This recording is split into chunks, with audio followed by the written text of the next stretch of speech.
Santo, Santo, Santo, Senhor Deus do Universo, o céu e a terra proclamam a vossa glória. Hosana nas alturas. Bendito que vem em nome do Senhor.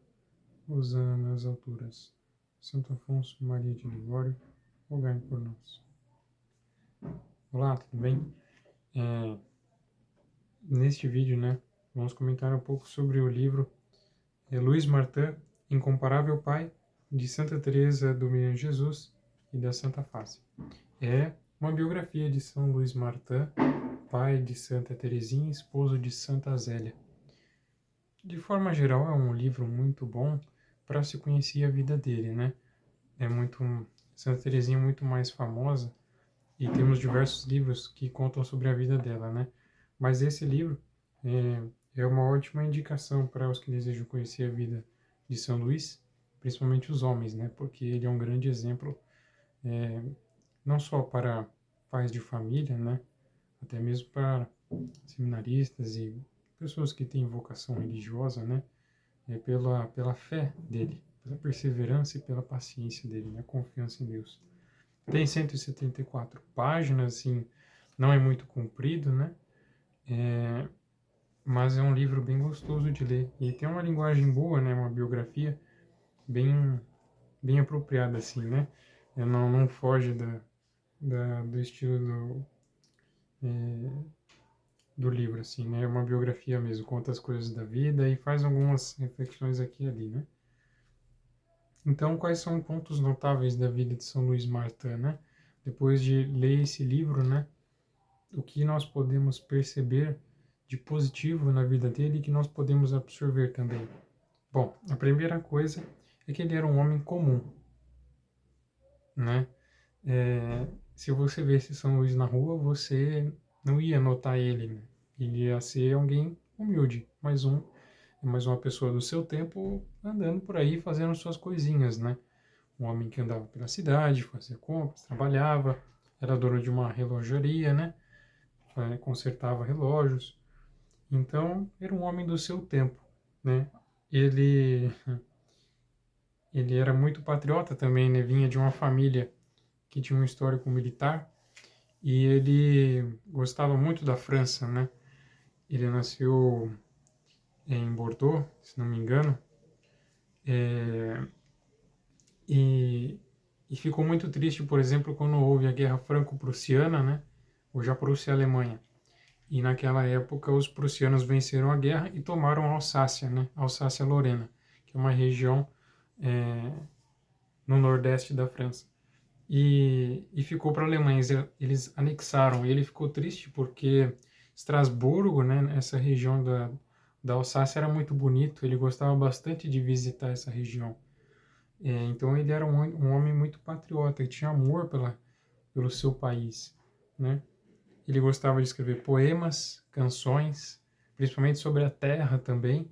Ele gostava muito da Normandia, e achava a Normandia um lugar bonito porque as pessoas que viviam lá eram muito características daquele lugar. Então, se você via uma pessoa da Normandia, você dá para perceber só de olhar para ela que ela era de lá de fato, que ela pertencia. Aqui no Brasil é tipo o gaúcho, Você vê um gaúcho, você sabe que ele é do Rio Grande, tem aquelas roupas características, o sotaque, É muito próprio deles. Ele também gostava muito de pescar, perceptível, Ele levava peixes lá para o Carmelo, depois que seus filhos entraram no Carmelo, e também para a visitação de Caim, que é para onde a Leônia, se não me engano, foi, Todas as outras foram para o Carmelo e a Leônia foi para a visitação. Mas isso são aspectos que nos fazem identificar com São Luís, Para ver que nós não precisamos nos tornarmos cartuchos para sermos santos, Os cartuchos, só para deixar claro, e todos nos entendemos, são um dos mais, assim, radicais, Claro que eles não são como eremitas no deserto, mas vivem em mais profundo silêncio, Tem até aquele filme muito bom, que é O Grande Silêncio, que mostra um pouco sobre a vida deles. Mas que nós podemos ser santos, assim, no dia a dia, como agora, eu tentando gravar um bom vídeo para vocês e vocês tentando escutar as misérias que eu estou dizendo. Então, tentativa nossa, né, de santidade. Claro que a gente não fica focando nisso, né, porque se focar nisso é muito orgulho nosso. O mais importante é pensar em Deus, né. Mas agora sim, segundo aspecto da vida de São Luís, que é muito belo. Esse sim nós podemos tentar imitar com grande coragem, né? Porque a primeira coisa perceptível é que ele era um homem comum. Então que nós não precisamos ser pessoas extraordinárias no sentido humano para podermos ser santos, né? É, claro que é bom que você se entregue, e eu também, de todo o coração a Deus Pai nas pequenas coisas e no dia a dia, né? Sempre nunca deixar de rezar o terço todo dia e nunca deixar de conversar com Deus todos os dias também, se possível ir à missa, etc, né? Mas isso, nós temos diretores espirituais que nos auxiliam, né? Enfim, não é o tema central, né, do vídeo. Mas ele era um homem de fé. Esse é o segundo ponto interessante da vida de São Luís.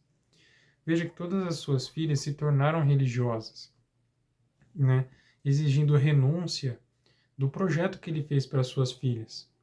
A Celina, por exemplo, ela ia ser enviada para Paris para estudar artes, né? Ela até recebeu um convite de casamento, mas ela negou. E ela disse para São Luís que ela também gostaria de se tornar carmelita, né? E veja como hoje em dia, né, principalmente se vê, né, sei lá, um filho que entrar para o seminário ou ele quer ser religioso e a mãe já faz aquele escarcéu, né, tipo, não sei o que lá, né, mas é, deixa fazer a vontade de Deus, né? Então, São Luís fazia assim com suas filhas também, deixou elas fazerem a vontade de Deus, né? E também se ofereceu para sofrer por Jesus, né? Porque ele disse que a vida dele estava muito fácil, e olha que ele já estava com muitas lutas, né? Imagina ver todos os filhos entrarem para a vida religiosa, e ele mesmo assim disse que a vida dele estava fácil, né? E ele pediu uma mortificação, alguma coisa que dificultasse a vida dele, uma provação dura, né? E aí tem toda aquela história, né, da picada da mosca varejeira, né, que fez com que ele não ficasse mais lúcido e tivesse alucinações, né? E mesmo assim, e quando ele tinha pequenos espaços de lucidez na loucura dele, ele agradecia a Deus por aquela provação. Então, quando ele estava lúcido, ele sabia que o problema que ele estava enfrentando e agradecia a Deus por esse problema que ele havia pedido, né? E Deus atendeu o pedido dele. Outra coisa interessante é que ele sempre foi muito humilde.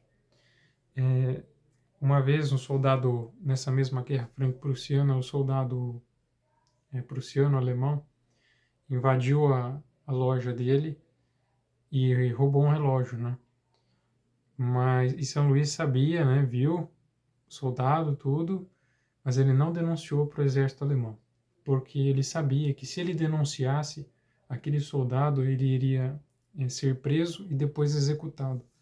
Então ele pensou, puxa, eu não vou fazer essa denúncia, deixa ele com o relógio roubado mesmo, porque se eu denunciá-lo, ele vai morrer, ele vai ser executado.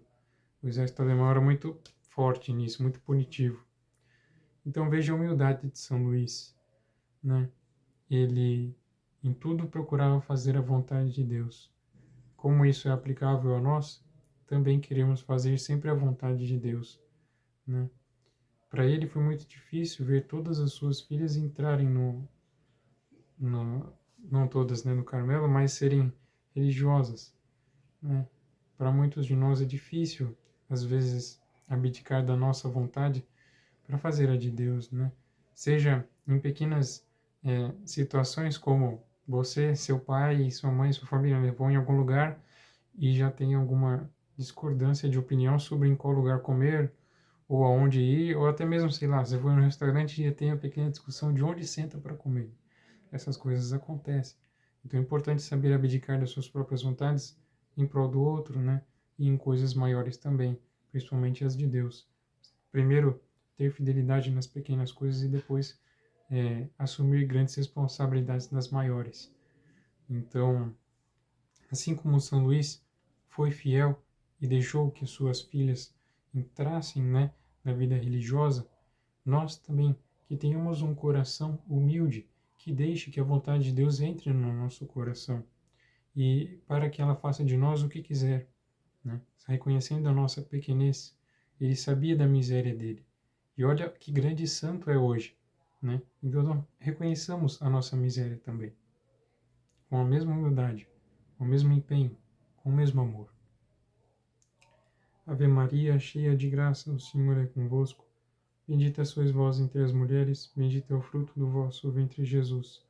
Santa Maria, Mãe de Deus, rogai por nós, pecadores, agora e na hora de nossa morte. Amém. Nossa Senhora Rosa Mística, rogai por nós. Em nome do Pai, do Filho e do Espírito Santo. Amém.